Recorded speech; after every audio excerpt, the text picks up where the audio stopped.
STFৰ জালত জেহাদী চক্ৰৰ মূল মাষ্টাৰ মাইণ্ড গাজী ৰহমান কোকৰাঝাৰৰ পৰা গ্ৰেপ্তাৰ কৰা হ'ল গাজী ৰহমানক জেহাদীৰ বিৰুদ্ধে অভিযান চলোৱাৰ পৰা পলাতক আছিল দুধৰ্ষ জেহাদীটো বৰ্তমানলৈকে 12টা জেহাদীক গ্ৰেপ্তাৰ কৰিছে STFে আৰু এবাৰ এই গাজী ৰহমান নামৰ জেহাদীটো কোকৰাঝাৰৰ পৰা গ্ৰেপ্তাৰ কৰিবলৈ সক্ষম হৈছে STFে জেহাদী চক্ৰৰ মূল মাষ্টাৰ মাইণ্ড আছিল এই গাজী ৰহমান যি গাজী ৰহমানক কোকৰাঝাৰৰ পৰা গ্ৰেপ্তাৰ কৰিছে কিছু সময় পূৰ্বে জেহাদীৰ বিৰুদ্ধে অভিযান চলোৱাৰ সময়ৰ পৰা পলাতক হৈ আছিল এই গাজী ৰহমান নামৰ জেহাদীটো আৰু অসমৰ বিভিন্ন প্ৰান্তত বিশেষকৈ অসমৰ চৰাঞ্চলত জেহাদীৰ কাৰ্যকলাপ চলোৱা বা জেহাদীৰ কাৰ্যকলাপ বৃদ্ধি কৰা জেহাদৰ প্ৰতি বা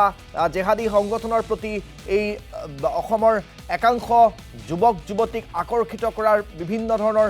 কাম কাজত জড়িত আছিল এই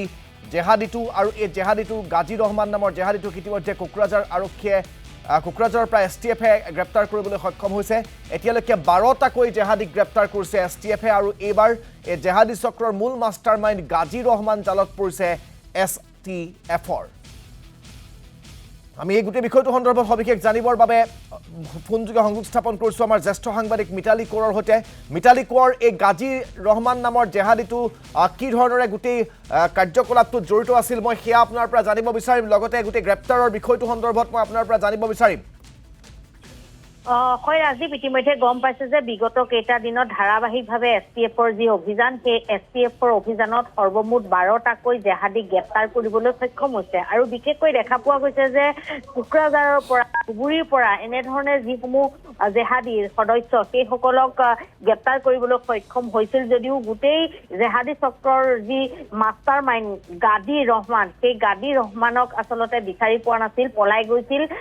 STFৰ অভিযানৰ গম পাই কিন্তু অৱশেষত STF সফল হ'ল গাজী ৰহমান নামৰ যিটো জেহাদী চক্ৰৰ মূল মাষ্টাৰ মাইণ্ড সেই মাষ্টাৰ মাইণ্ডক ইতিমধ্যে গ্ৰেপ্তাৰ কৰিবলৈ সক্ষম হৈছে আৰু নিশাৰ ভাগতে যিহেতু কোকৰাঝাৰ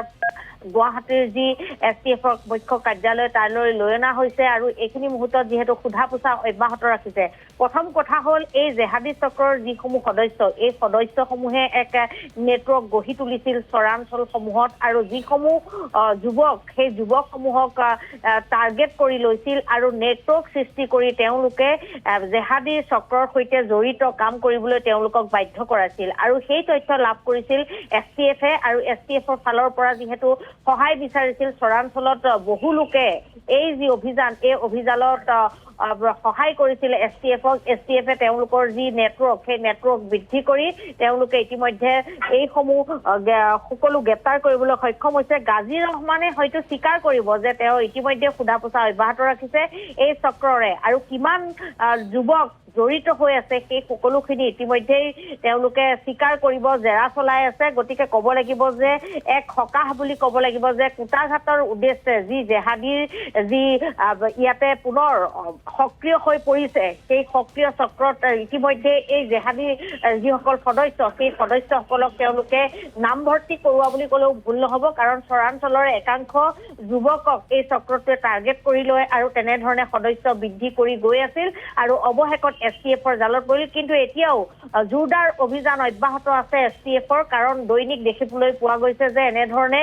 জেহাদীৰ লিংকমেনেই হওক বা জেহাদীৰ সদস্যই হওক গ্ৰেপ্তাৰ কৰিবলৈ সক্ষম হৈছে গতিকে পৰৱৰ্তী সময়ত গোটেই বিষয়টো গাজী ৰহমানে আৰু ক'ত কেনেধৰণে তেওঁলোকৰ যি সাম্ৰাজ্য জেহাদীৰ চক্ৰৰ যি সাম্ৰাজ্য বিস্তাৰ কৰিছিল সকলোখিনি তথ্য পোহৰলৈ আহিব কিন্তু এইখিনি মুহূৰ্তত এইটোৱে খবৰ যে গাজী ৰহমান হ'ল মূল মাষ্টাৰ মাইণ্ড জেহাদী চক্ৰৰ গতিকে এই জেহাদী চক্ৰৰ মূল মাষ্টাৰ মাইণ্ড গাজী ৰহমান এইখিনি মুহূৰ্তৰ STFৰ